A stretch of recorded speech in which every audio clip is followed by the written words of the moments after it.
Hello दोस्तों, नमस्कार। SM किसी चैनल में मैं आप सब लोगों का दिल से बहुत बहुत स्वागत करता हूँ। यस दोस्तों, यहाँ पे हम लोग बात करने वाले हैं काफ़ी दिनों के बाद एक आईपीओ के बारे में। यस, एंड कौन सा आईपीओ है तो आप सभी लोगों को पता है, मीशो का आईपीओ। सो जैसे कि आप सभी लोगों को एडवांस में मैंने यहाँ पे बताया था कि मीशो का आईपीओ यहाँ पे आने वाला है, नवंबर दिसंबर में ही यहाँ पे आ जाएगा। और भी बहुत सारे आईपीओ आने वाले हैं, क्योंकि जब भी सेबी की ओर से अप्रूवल मिल जाता है तो हमारे सामने लिस्ट आ जाती है कि कौन कौन से आईपीओ यहाँ पे आने वाले हैं। सो उसमें से ये वाला जो आईपीओ है, इसकी चर्चा काफ़ी थी, क्योंकि इसके पीछे कुछ रीज़न है। सबसे बड़ा रीज़न है भाई कि इस आईपीओ का साइज़ काफ़ी बड़ा जब होता है तो अलॉटमेंट के चांसेस बढ़ जाते हैं। सो इसी से रिलेटेड सारा डेटा मैं आपके सामने यहाँ पे रखने वाला हूँ। ठीक है, अप्लाई करना है नहीं करना है भाई वो आपकी मर्जी, बट जीएमपी क्या है, अगर आप अप्लाई करने जा रहे हो तो कुछ हिडन पॉइंट्स होते हैं दोस्तों, जो कि आपको कोई नहीं बताएगा, वही मैं आपके सामने यहाँ पे रखने वाला हूँ। ठीक है, एंड अगर देखा गया तो लॉस से रिलेटेड क्या बातें यहाँ पे चल रही है, मार्केट कैप सर इतना हाई, मतलब सारे आपके डाउट्स इस एक वीडियो में क्लियर होने वाले हैं। तो let's start with the first basic point, मतलब कि मीशो लिमिटेड, मतलब ये कंपनी करती क्या है हर किसी को पता ही है।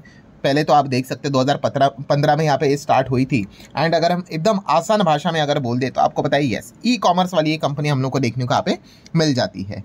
ठीक है, वहीं पे नॉर्मली आप यहाँ पे कह सकते हो consumer, seller, logistic partners, then content creators की अगर हम लोग बात कर रहे हैं, ये इनके 4 की स्टेक होल्डर्स हम लोग को देखने को यहाँ पे मिल जाते हैं। एंड जैसे कि आपको पता है ऑनलाइन ही ये प्लेटफॉर्म हम लोग को देखने को यहाँ पे मिल जाता है। मीशो हर किसी को यहाँ पे पता ही है। ठीक है, देन अगर हम लोग यहाँ पे बात कर ले तो इनके 2 बड़े बिजनेस सेगमेंट है, एक है मार्केट प्लेस जो कि आप सभी लोगों को पता ही है, एंड सेकेंड न्यू इनिशिएटिव्स की अगर हम लोग यहाँ पे बात करें, जहाँ पे low cost local logistic network हम लोग को देखने को यहाँ पे मिल जाता है। बाकी तो सारा डेटा यहाँ पे रखा हुआ है कि कंपनी से रिलेटेड कि कंपनी का परफॉर्मेंस क्या है, कितने सारे एम्प्लॉयज़ है वगैरह वगैरह, ये सारा डेटा तो हम लोगों को देखने को मिल जाता है। अब आ जाते हैं इंपॉर्टेंट पॉइंट के ऊपर, फाइनेंशियल्स। यस, यही से सारी चीज़ें यहाँ पे जो सामने रखी जा रही है उसी को हम लोग कवर यहाँ पे करने की कोशिश करेंगे। तो सबसे पहले तो आप यहाँ पे देख सकते हैं जो डेटा यहाँ पे है। ठीक है, ये तो है पूरे 12 महीने का डेटा, ये भी 12 महीने का डेटा, ये भी 12 महीने का, ये वाला ओनली सितंबर, मतलब अप्रैल मई जून जुलाई अगस्त सितंबर, मतलब कुल मिला के हम कह सकते हैं 6 महीने का ही डेटा है। तो अब इसको डायरेक्टली कंपेयर करने जाओगे तो आपको थोड़ा सा गलत पिक्चर देखने को मिल सकती है। बट एनीवेज अगर हम लोग बात कर ले असेट तो ठीक है। यहाँ पे इनकम की बात कर ले तो इनकम में देख सकते हैं 7,800, 9,900, और ये केवल 6 महीने का ही डेटा है, 5,857। ये क्यूमुलेटिव नहीं होता है, ठीक है, ये हर एक साल का काउंट यहाँ पे किया जाता है। देन अभी आ जाते हैं दोस्तों कंपनी के प्रॉफिट के ऊपर, जो है ही नहीं। NPAT हम लोग को माइनस में, मतलब कंपनी घाटे में हम लोग को देखने को यहाँ पे मिल रही है। ठीक है, तो आप देख सकते हैं पहले भी कंपनी 1600 करोड़ के घाटे में थी, फिर 300 करोड़ के घाटे में, फिर ऑलमोस्ट 4,000 करोड़ के घाटे में, एंड 6 महीने में ही कंपनी 700 करोड़ के घाटे में हम लोग को देखने को यहाँ पे मिल रही है। सो कंपनी लॉस में हम लोग को देखने को मिल रही है। ये पॉइंट आप लोगों ने जरूर नोट यहाँ पे करना चाहिए। बट काफ़ी लोगों को ऐसा लगता है कि लॉस में कंपनी, मतलब कंपनी खराबी हो गई, ये अप्रोच गलत होता है। ठीक है, आपको ये समझना है कि भाई कंपनी का पैटर्न क्या है। सो ये एक स्टार्टअप टाइप की कंपनी हम लोग को देखने को मिल रही है, और स्टार्टअप में आप सभी लोगों को पता है कि इंपॉर्टेंट चीज़ क्या होती है। यस, सबसे इंपॉर्टेंट चीज़ होती है रेवेन्यू। पहले मार्केट कैप्चर करो, एक बार आपका मार्केट हो गया, अच्छा सिग्निफिकेंट मार्केट शेयर आपने बना लिया, फिर धीमे धीमे करके चार्जेस यहाँ पे बढ़ा दो, ऑटोमेटिकली आप प्रॉफिट में आ जाओगे। जोमेटो भी ने यही किया था। पीबी फिनटेक की अगर बात करें, बहुत सारी कंपनियां यही करती है, स्विगी का भी वही काम चल रहा है। लेंसकार्ट की बात करें तो उन्होंने भी वही किया था, उन्होंने तो आईपीओ से पहले ही बेटर वैल्यूएशन के लिए प्रॉफिट में यहाँ पे खुद को लाके रखा हुआ है, चाहे तो ये भी यहाँ पे कर सकते थे। बट यस, ये पॉइंट जरूर नोट करने वाली बात है कि कंपनी हम लोग को घाटे में देखने को यहाँ पे मिल रही है। देन अगर बात कर रहे अभी लॉस में है तो बाकी के जितने भी इंडिकेटर्स आएंगे वो आपको माइनस में ही देखने को मिलेंगे, आप यहाँ पे देख सकते हैं। हाँ, अब आ जाते हैं इंपॉर्टेंट चीज़ की ओर कि सर कंपनी घाटे में है बट फिर भी कंपनी को 50,000 करोड़ का मार्केट कैपिटलाइजेशन कैसे मिल रहा है। सो अगेन दोस्तों, अगेन ये मैंने काफ़ी बार आपके सामने ये बात लिख कर बताई है, वापस लिख कर बता देता हूँ, चाहे तो दूसरे कलर से लिख लेता हूँ। भाई जो भी कंपनी का वैल्यूएशन होता है ना, वैल्यूएशन वो पास्ट परफॉर्मेंस के ऊपर नहीं होता है। वैल्यूएशन हमेशा फ्यूचर में कंपनी कहाँ तक जा सकती है उसको लेकर कैलकुलेट करके प्रेजेंट वैल्यूएशन, उसका मतलब जो भी कैलकुलेशन बैठता है वो प्रेजेंट लेवल पे बैठता है। ठीक है, कंपनी यहाँ पे पीछे क्या कर रही है उससे मतलब नहीं है, कंपनी आगे भविष्य में क्या कर सकती है उसका वैल्यूएशन करंट लेवल पे देखने को मिलता है। इसीलिए तो ये बाकी की जितने भी कंपनियां हैं, स्टार्टअप कंपनी आपको कैसे जो माइनस में नुकसान में देखने को मिलती थी, उनका वैल्यूएशन इतने हायर लेवल का कैसे आता है, क्योंकि वो भविष्य में क्या करेंगे, एक बार मार्केट कैप्चर कर लिया, चार्जेस लगा दिए, बढ़ा दिए, तो फिर वो कंपनी प्रॉफिट में यहाँ पे आ जाती है। तो इसीलिए फ्यूचर को देखकर वैल्यूएशन कैलकुलेट किया जाता है, ये पॉइंट पहले नोट कर लेना। लॉस में इसका अर्थ ये नहीं कि भाई मार्केट कैप तो यहाँ पे बड़ा नहीं देखने को मिलेगा, ये सारी चीज़ें आप लोगों को स्टार्टअप में इसी प्रकार से देखने को यहाँ पे मिल जाती है। जो इस चैनल को फॉलो करते हैं, ये चीज़ें मैंने ऑलरेडी आप लोगों को सिखा के रखी हुई थी। बाकी अगर बात करें कंपनी का EPS P क्या ही देखेंगे, सब कुछ आपको नेगेटिव में ही देखने को मिलेगा, क्योंकि कंपनी ने जो मुनाफा है वही माइनस में दिखाया है। अगर वही मुनाफा अगर माइनस में रहेगा, बाकी इन फॉर्मूलाज में यही तो सारी चीज़ें जाती है, वो माइनस में तो ये भी माइनस, वो अगर प्लस होगा तो ये भी प्लस प्लस देखने को मिल जाता था। सो ये पॉइंट भी आपको पता होना चाहिए। देन अगर बात करें तो ऑब्जेक्टिव, भाई IPO लेकर आ रहे हो, बहुत बड़ा IPO है, करोगे क्या इतने धनराशि का आप। सो उन्होंने यहाँ पे बताया है कि बहुत बड़ी धनराशि है, उसमें तो कुछ इन्वेस्टमेंट से रिलेटेड उन्होंने बातें यहाँ पे बताई, अपग्रेडेशन कुछ करेंगे, इंफ्रास्ट्रक्चर बिल्ड करेंगे, देन कुछ सैलरी से रिलेटेड कुछ बातें उन्होंने सामने यहाँ पे रखी हुई है, ठीक है। देन सब्सिडरी से रिलेटेड कुछ बातें उन्होंने सामने यहाँ पे रखी हुई है।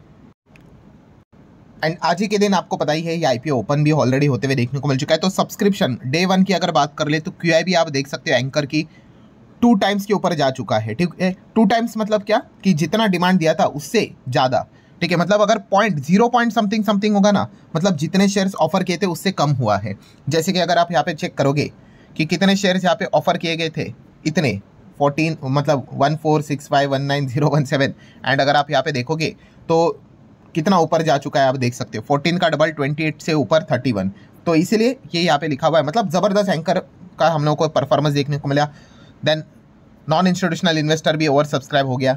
देन बिग HNI की बात करें, स्मॉल HNI की बात कर ले, रिटेल की भी बात कर ले, ऑलरेडी पहले दिन ही आप यहाँ पे देख सकते हैं आराम से ओवर सब्सक्राइब होते हुए देखने को यहाँ पे मिल चुका है।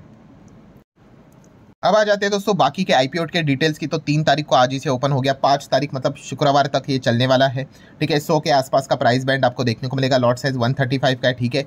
हाँ, टोटल साइज की अगर बात कर ले कितना 5421 का है, उसमें से फ्रेश इशू 4250, ये एक बहुत अच्छी बात है। फ्रेश इशू इतना बड़ा है, मतलब ये कंपनी के खाते में पैसा जाएगा। और एग्जिट कौन ले रहा है, OFS वाले 1171, ठीक है। ये तो भाई कंपनी को इसमें से एक पैसा भी नहीं मिलेगा, ये तो एग्जिस्टिंग शेयर होल्डर है, वो अपना माल निकल कर एग्जिट कर रहे हैं। देन NSE BSE दोनों के ऊपर लिस्ट यहाँ पे हो जाएगा। देन रिजर्वेशन वाला बात तो हम लोग को वैसे भी पता होता है। देन अगर हम लोग यहाँ पे बात कर ले, थोड़ा सा यहाँ पे नीचे आ जाते हैं। यस, 3 तारीख को ओपन, 5 को क्लोज। अलॉटमेंट कब रहेगी, 8 तारीख को पता है यहाँ पे चलेगा, ठीक है। और लिस्टिंग कब होने वाली है, 10 तारीख को। अब दोस्तों ये सबसे इंपॉर्टेंट चीज़ें, मतलब बोलते हैं ना पॉइंट टू बी नोटेड, जो कि काफ़ी लोग यहाँ पे मिस करते हैं, ये हिडन पॉइंट्स होते हैं। जैसे कि आपके पास कितने दिन तक का टाइम है, फ्राइडे तक का टाइम है, मतलब कल भी आप चाहो तो अप्लाई कर सकते हो, नहीं कर सकते आपकी चॉइस। देन फ्राइडे तक भी आपके पास चॉइस है कि अप्लाई करना है कि नहीं करना है। सो ये मैं आपको क्यों बता रहा हूँ, क्योंकि दोस्तों कुछ इंपॉर्टेंट इवेंट्स रहते हैं इसके बीच में, और ये जो हफ्ता है इवेंट से भरा हुआ है। जैसे कि पहला इवेंट अगर बात कर ले तो 5 तारीख को ही RBI के MPC के मीटिंग का आउटकम सामने आने वाला है। सो ये पॉइंट आपको पता होना चाहिए। खास करके पॉइंट्स उनके लिए मायने रखते हैं जो कि सिर्फ कंपनी का IPO का GMP देखकर निवेश करने का विचार करते हैं। एंड आपको पता है GMP अगर मार्केट में कुछ भी ऊपर नीचे हुआ सो वो बहुत बड़े लेवल पे उसका इम्पैक्ट GMP के ऊपर देखने को मिल जाता है। तो RBI के MPC की मीटिंग का आउटकम आपको 5 तारीख को देखने को मिलेगा, और आपके पास आराम से ऑप्शन भी यहाँ पे रहेगा, क्योंकि ये जो फैसला रहेगा RBI के MPC की मीटिंग का, वो समवेयर अराउंड 10:30 11-12 तक आपको सामने यहाँ पे पूरा आ ही जाएगा। तो उसका इम्पैक्ट क्या रहेगा मार्केट के ऊपर आप इजीली देख सकते हो, और GMP भी उस वक्त क्या एग्जैक्टली रहेगा वो भी आप इजीली देख सकते हो। देन अगर हम बात कर लें तो सेकंड जो पॉइंट है आपको पता ही है, पुतिन हमारे देश में आने वाले, आप सभी लोगों को पता ही है, 2 दिन का दौरा है।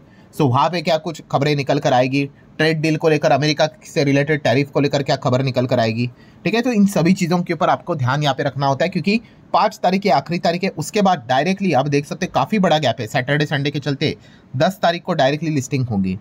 सो GMP के ऊपर इम्पैक्ट डाल सकता है, तो ये पॉइंट आपको जरूर पता है यहाँ पे होने चाहिए, ठीक है। बाकी लॉट साइज की बात करें तो ये हर किसी को पता ही है, मिनिमम कितना होता है, मैक्सिमम कितना यहाँ पे होता है। एंड प्रमोटर होल्डिंग की अगर बात कर ले तो आप देख सकते हैं प्रमोटर के पास ज़्यादा बचा नहीं है स्टेक, ठीक है। ऑलरेडी उनको बहुत कुछ डाइल्यूट यहाँ पे करना पड़ गया, ठीक है, कंपनी को बड़ा बनाने के लिए। केवल इतना सही स्टेक उनके पास फिलहाल तो यहाँ पे बचा हुआ है। अब आ जाते हैं दोस्तों इंपॉर्टेंट पॉइंट के ऊपर कि GMP क्या चल रहा है। हालांकि मैं क्लियर कट डिस्क्लेमर दे दूं, ये सिर्फ मैं इन्फॉर्मेशन आपको देने की कोशिश कर रहा हूँ, गूगल के ऊपर भी आपको ये डेटा मिलेगा। एंड GMP कोई भी हिसाब से कोई भी गारंटी नहीं होती है भाई कि अभी गारंटी मतलब 100 दिख रहा है तो 100 पे लिस्ट हो जाएगा, पैसा डबल होगा, कोई बात नहीं। सीधा माइनस में भी लिस्ट भी हो सकता है और डबल भी हो सकता है। हाँ, अभी के हिसाब से क्या चल रहा है ग्रे मार्केट प्रीमियम, तो वो आपके सामने रखना चाहूँगा। जैसे कि आप देख सकते हैं, पहले 28 तारीख को डेटा निकल कर आया था, तब 32% था। 29 नवंबर की बात करें तो 36% था। देन अगर हम लोग आगे यहाँ पे बढ़ेंगे तो 30 नवंबर को देख सकते 37% के आसपास था। 1 दिसंबर को तो पहली बार 40 के पार चला गया। देन 2 दिसंबर की बात करें 44% तक चला गया। जिस हिसाब से ऊपर जा रहा था ऐसा लग रहा था भाई ये 50 तो क्रॉस नहीं कर लेगा, बट आज के दिन भाई फिलहाल आप देख सकते हो जीएमपी थोड़ा सा नीचे आ गया, 44 से 39 तक नीचे आते हुए देखने को मिला है। तो इसलिए जीएमपी थोड़ा गिरते हुए देखने को यहाँ पे मिल रहा है। ये एक पॉइंट को आप नोट कर सकते हो, बट काफ़ी बड़े लेवल का जीएमपी 30-40 के आसपास देखने को मिल रहा है। अब अगेन कह रहा हूँ, ये कोई ऐसा पक्का बात नहीं होती भाई, लिस्ट होगा तो उसी के ऊपर होगा। होने के लिए भाई 50-60 पे भी हो सकता है, केवल 5-10 पे भी हो सकता है, इवन माइनस पे भी हो सकता है। मुझे बार बार बताना पड़ता है क्योंकि एक बिगिनर इस बात को मान के चलता है कि नहीं नहीं भाई ऐसा ही होगा, ऐसी कोई बात नहीं है। और डिपेंड करता है भाई कि बाजार का ओवरऑल माहौल क्या रहता है। अगर बाजार ऊपर नीचे बहुत कुछ अगर हुआ तो ये जीएमपी के ऊपर भी इंपैक्ट डाल सकता है। इसलिए मैंने आप लोगों को वो इवेंट्स पर्टिकुलरली बता दिए कि क्या क्या वो चीज़ें एग्जैक्टली यहाँ पे रहती है। सो ठीक है दोस्तों, मीशो का आईपीओ को लेकर जितने भी इंपॉर्टेंट पॉइंट्स थे वो मैंने आपके सामने रखे हैं। अब अप्लाई करना है नहीं करना है ऑब्वियसली वो हर किसी का अपना अपना चॉइस यहाँ पे रहता है। सारे क्या क्या हिडन रिस्की पॉइंट्स थे वो भी मैंने आपके सामने यहाँ पे बता दिए हैं। सो ठीक है दोस्तों, आशा करता हूँ वीडियो हेल्पफुल लगा होगा। चाहो तो लाइक एंड शेयर कर सकते हैं। मिलते हैं अगले वीडियो में, तब तक के लिए बाय बाय।